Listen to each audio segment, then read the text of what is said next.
फोडाफोडीचं राजकारण करण्याऐवजी जनतेचे प्रश्न सोडवा असं ठाकरे गटाचे आमदार कैलास पाटलांनी शिवसेना नेत्यांना सल्ला दिला।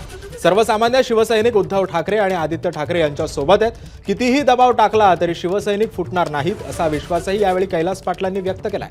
तसंच ऑपरेशन टायगरची ही चर्चा कैलास पाटलांनी आता फेटाळून लावली आहे।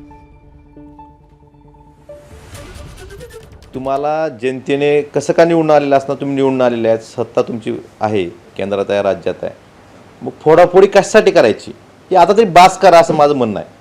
ह्या गोष्टी ज्या चालल्यात रोज बातम्या त्याच, माझं म्हणणं एकच आहे की तुम्हाला निवडून कशासाठी दिलंय, जनतेची कामं करण्यासाठी। महाराष्ट्रात खूप मोठे प्रश्न आहेत, दबाव टाकण्याचा कितीही प्रयत्न केला तरी सर्वसामान्य शिवसैनिक हा हिंदुहृदय सम्राट बाळासाहेब ठाकरे आणि माननीय उद्धवजी ठाकरे साहेबांना मानणार आहे। त्यामुळे निश्चितच तो उद्धवजी ठाकरे साहेबांसोबत कायम राहील। एबीपी माझा, उघडा डोळे बघा नीट।